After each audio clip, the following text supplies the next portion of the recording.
শেখ হাসিনার সঙ্গে Vladimir Putin নাকি দিল্লিতে বসে মিটিং করে গেছেন। এই যে গত 4-5 ডিসেম্বর রাশিয়ার প্রেসিডেন্ট ভ্লাদিমির পুতিন যে ভারতে আসলেন, এর আসলে মূল কারণগুলো কি ছিল? অনেকগুলো মিডিয়া বা ফেসবুক বা সোশ্যাল প্ল্যাটফর্ম গুলো অ্যানালাইসিস করে দেখলাম একটা খবর খুব বেশি চাউর হয়েছে, মানে খুব বেশি স্প্রেড করছে। সেইটা হচ্ছে শেখ হাসিনার সঙ্গে ভ্লাদিমির পুতিন নাকি দিল্লিতে বসে মিটিং করে গেছেন। তো আমি এই থাম্বনেলটা দেখলেই বুঝবেন যে ব্যাপারটা এরকমই। আসলে এই ব্যাপারটা নিয়ে অনেকের মধ্যে কিছু লোকজন এটাকে প্রমোট করছে, কিছু লোকজন আবার এটাকে গুজব বলে উড়িয়ে দিচ্ছে। তো এর পিছে আসলে বড় একটা কাহিনী আছে, সেটা আপনাকে এখন বলবো ওয়ান বাই ওয়ান। কেন তিনি আসলেন, পুতিন কি আসলেই হাসিনার সঙ্গে মিটিং করতে আসছিলেন বা অন্য কোনো কারণে আসছেন, বা ইউক্রেন যুদ্ধ শুরুর পর থেকে পুতিন কোথাও গেলেন না, হঠাৎ করে নর্থ কোরিয়া, চীন আর ভারতের মতো দেশে আসলেন। ইভেন তিনি এই 3টি দেশেই রাত্রি যাপন করছেন। তিনি আরো দেশে গেছেন, বাট রাত্রি যাপন মাত্র 3টি দেশে করছেন, সেটা হচ্ছে নর্থ কোরিয়া, চীন এবং ভারতে।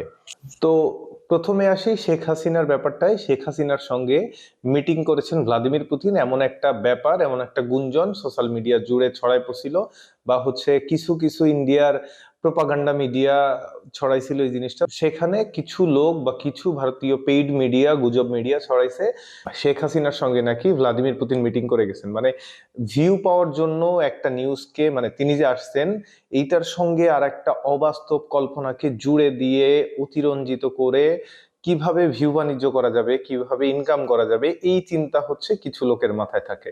যদিও আসলে এটা শুধু শুধু অতিরঞ্জিত করে প্রপাগান্ডা ছড়ায় ভিউ বাণিজ্য কইরা এই এই খবরটা স্প্রেড করা হয়েছে। আসলে এমন কোনো ঘটনাই ঘটে নাই দিল্লিতে বা ভারতে।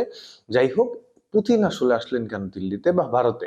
তো আসার পিছে সবাই তো জানে যে ভারতীয় মিডিয়াগুলো এইগুলাই ছড়াইছে যে SU-57 রাশিয়ার যে পঞ্চম প্রজন্মের স্টিল ফাইটার জেট প্লেনটা, তো এইটার জন্য ভারত খুব আগ্রহী ছিল। এটার একটা ডিল হবে, এবং যে আকাশ প্রতিরক্ষা ব্যবস্থা, খুব অ্যাডভান্স আকাশ প্রতিরক্ষা ব্যবস্থা রাশিয়ার S-400, এইটার 5টা ব্যাটারি নেওয়ার জন্য ইন্ডিয়া খুব ট্রাই করছে। তো ওই ব্যাপারে আলোচনা হবে।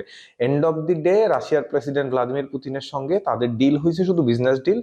তাদের ব্যাপারে প্রতিরক্ষা চুক্তি বা কোনো অস্ত্রের চুক্তি, SU-57 বা S-400 নিয়েও কোনো চুক্তি হয় নাই।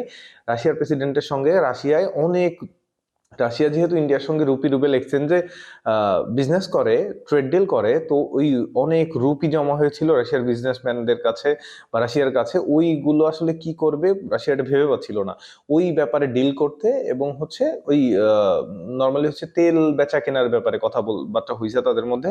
তো ভারত একটা পজিটিভ দিক রাশিয়াকে বলছে যে তুমি ওই রুপিগুলা দিয়ে আমাদের শেয়ার বাজারে ইনভেস্ট করো, তো তাহলে তোমার একটা সমাধান হবে। তো রাশিয়া এই একটা সমাধান পাইছে। আর সেকেন্ড রাশিয়ার সঙ্গে তেল, মানে ভারত ক্রুড অয়েল কিনবে রাশিয়া থেকে, কিনে এটা রাশিয়ারও লাভ, প্রচুর ক্রুড অয়েল বিক্রি করতে হবে তাদের ইকোনমিক কন্ডিশন ঠিক করতে হইলে, এবং সেটা ভারত কিনবে। কিনে ভারত কি করে, ওইটা রিফাইন করে ইউরোপ তথা বিভিন্ন দেশে এটা সেল করে। তো সাফ সাফ আমেরিকাকে এই মেসেজটা দিছে যে তোমরা যতই বলো আমরা রাশিয়া থেকে তেল কেনা বন্ধ করছি না।